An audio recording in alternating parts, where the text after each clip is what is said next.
What are your guilty pleasures in the morning? I have to have a strong cup of coffee. I use a coffee press. I mean, it's got to be like, oh, yeah, filled with flavor. But I don't spoil it by putting other things in there, such as cream or anything like that. No, I don't do it. But what are your other guilty pleasures? Like, I have to take a walk in the morning through the forest. That is one of those things that my mind, body, and soul requires. And I've often wondered, what are other people doing when they're trying to wake up, when they are inviting this world outside these windows and doors into their place of, well, here I am. I guess I showed up. I'm lucky enough to be here. And I do hear that a lot when I say, how you doing? Hey, I woke up this morning. I guess it's going to be a great day. People are really grateful. And I've heard a lot of that since the COVID lockdown, because people really are grateful that, that one kind of passed me by. What's next? Well, sometimes you just don't want to know what's next. It's just not part of our DNA. Yes, it is. Yes, it is. Because we're always seeking what is next. But then we'll turn around and tell people, I don't like change. I don't like challenges. But we're always wanting the next. Hey, it's Arrow. This is The Choice. This is what I was writing while the sun was waking up on a brilliant new day. Today, we're reading from March 10th. 2023, waking up to a dark, gloomy, rainy day. Now, somebody in Seattle or even San Francisco might be able to relate with this, because it seems like the weather that we have in the Carolinas this time of year is pretty much the same old thing over and over again. Dark, gloomy, rainy. This isn't the way that you want to feel on the inside of your soul, though. It gets old when Mother Nature's presentation isn't easily erased. I can take a bad mood and walk away from it. But when you stare out these studio windows at this forest that's going, I love this rain. Thank you so much. Glory to God. Oh my God, look at this. This is a beautiful day. But the human being is going, oh, how am I going to break free of this? But spring is spring. You'd think we'd get used to this, right? Not when this generation has been trained to expect victory every day. I mean, we constantly demand nearly next to perfection. There are too many secondhand stores and thrift shops to say that, hey, we want the almighty best. No, we don't. No, we don't. How many people do you know that go to flea markets or go to garage sales? We don't want the best. We just want to have our hands on something.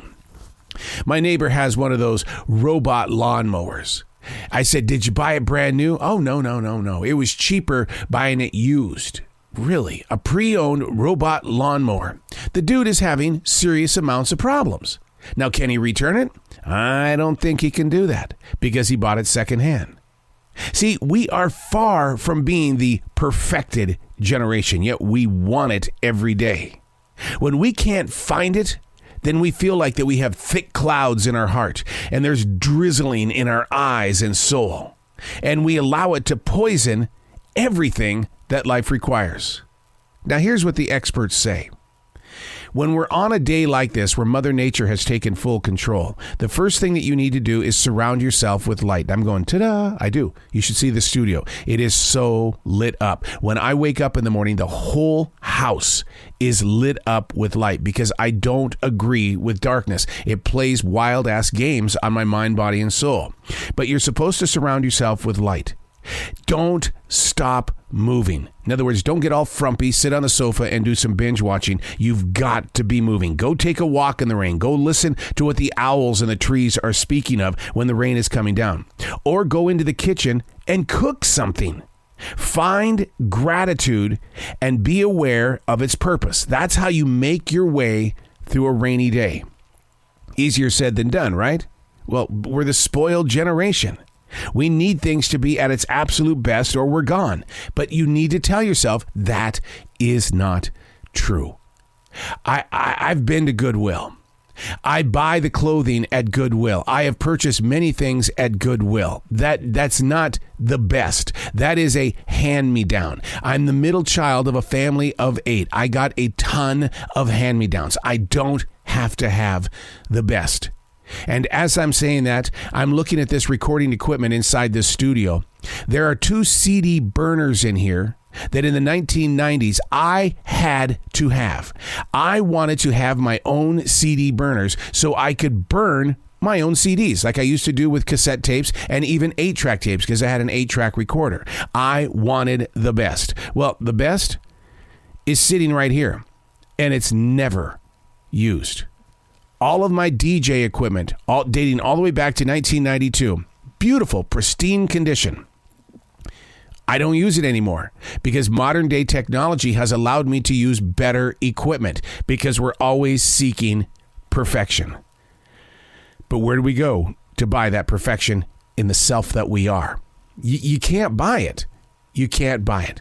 Once again, the experts say surround yourself with light. Don't stop moving. Cook something in the kitchen. Find gratitude. Be aware of the purpose. Find out where you are mentally, accept it, and then grow beyond it. Easier said than done. We talked about that. What do I do at the essential job when I'm surrounded with people who are always negative? You put yourself in a place of peace. Now, here is my biggest problem when I do that.